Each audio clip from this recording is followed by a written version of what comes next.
a very important resource that is used across many different resources on an Azure subscription are virtual networks. These are your own private virtual networks that you are able to make, and they allow your resources, or perhaps resources from other Azure subscriptions, to be able to communicate with each other. They also allow ways for your applications to be able to communicate over the internet. And if you were to think about a network in your household that allows all the devices to be able to connect to the same thing, which can allow you to connect to the internet, these virtual networks are a similar idea. Now, first, when you make resources, you need to be able to assign them to subnets. So a virtual network will first reserve a certain amount of IP addresses, your own personal IP addresses that you can control.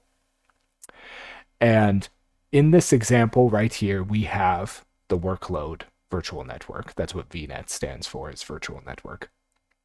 And inside of the whole thing, we have these various different subnets.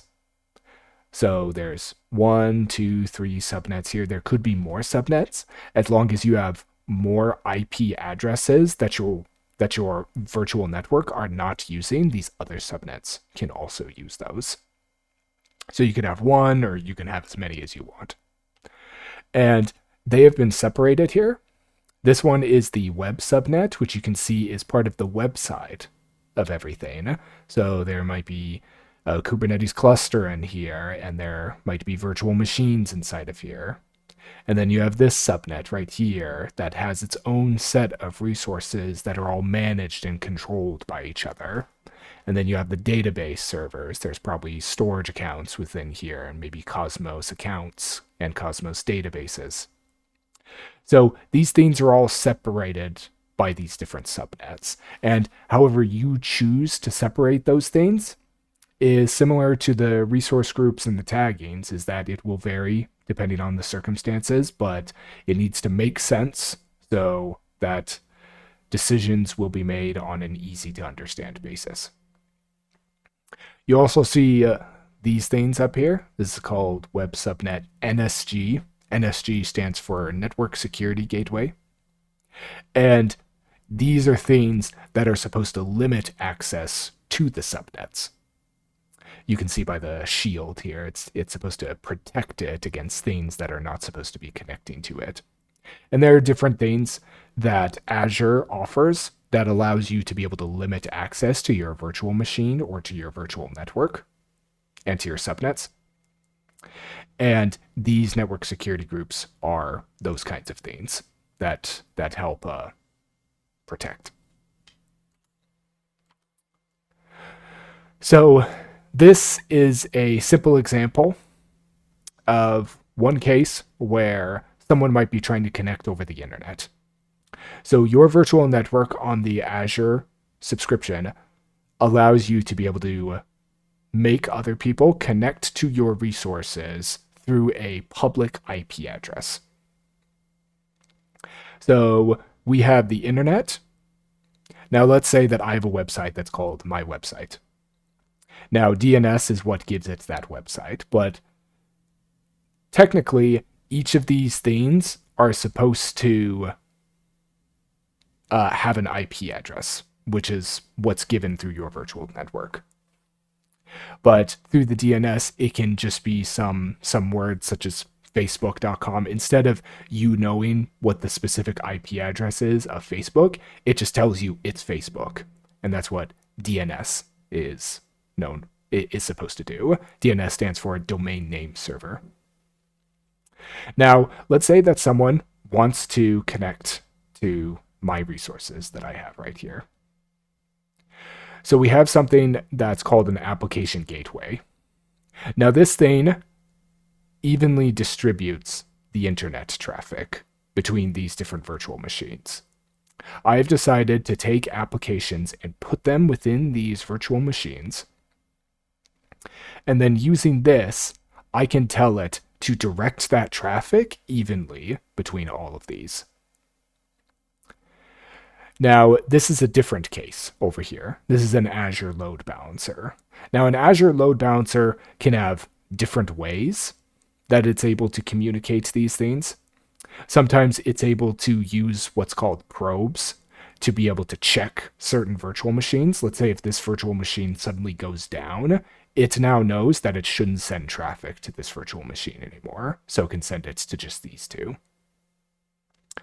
Another one right here is that this is another Azure load balancer, but you can see that says SQL Server, which are important things that are supposed to hold your data. So perhaps after all of this has happened, you want to record the data so that you can look at it later. So then you can also use an Azure load balancer that will send it to the primary SQL server, but it's possible that that may go down. So we can instead send it to this secondary SQL server. You can think of this as a backup SQL server. So another important aspect between virtual networks is being able to communicate with different virtual networks. And this is what's called an express route and peering. And these two are mostly the same thing, but let me explain. Is that we have these two resources, these two virtual networks right here. The hub virtual network, and then the spoke virtual network. Now, each of these have their own subnets, and each of them have their own resources, and you can see that they're just different with their functionality. But with a certain application that you have going on, these need to be able to communicate with each other. And the way they do that is through a peering. A peering is a two-way connection between these two different virtual networks, so that these guys down here in the spoke virtual network can reach these guys in the hub virtual network, and these guys in the hub virtual network can connect to these guys in the spoke virtual network, and it allows these resources to be able to communicate with one another. An express route is mostly the same. The main difference between an express route is that these virtual networks are created and hosted by Azure, Microsoft. But you might have your own network that you are in charge of, which is where the express route comes in, because this is owned by Azure and this is owned by you. So the express route is the same as a peering, which allows these to be able to connect with each other and be able to communicate with each other. It's just that you own this. Azure doesn't. So I currently have no virtual networks here. Let's go ahead and make a virtual network. I specify which resource group I want it to be part of. I want it to be part of the East US. And I'm just going to call it, I'll call it my VNet 1. There are certain security things that you can enable with it when you make a virtual network.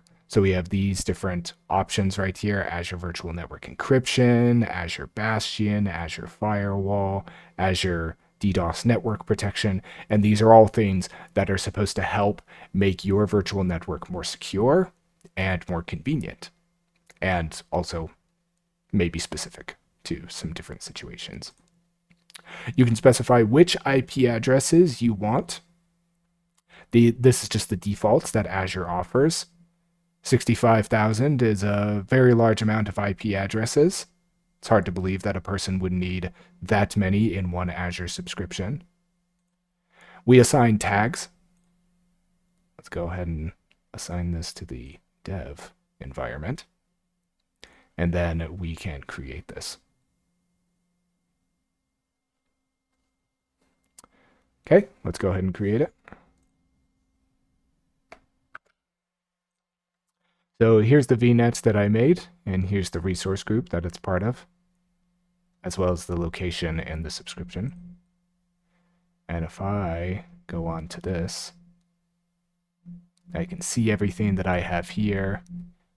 It tells me once again about the DDoS protection in the Azure Firewall and the Microsoft Defender and the private endpoints, which are all things that I may want to consider in the future if I want to have better security. And then I have different peerings here. I have not made any peerings here, but if I were to make a peering with it, then I would just add it here. I would need the resource ID of the other virtual network, I would need to make a peering with them, and they would need to make a peering with me, and it would need to be a two-way connection where both of us accept it. And we also have the subnets here. It's made a default one because I didn't specify any other subnets. It tells me how many IPs it has, 251. So it's taken the space of 24 right here. There's many more IP addresses that I can work with this massive amount of address space that it's given me.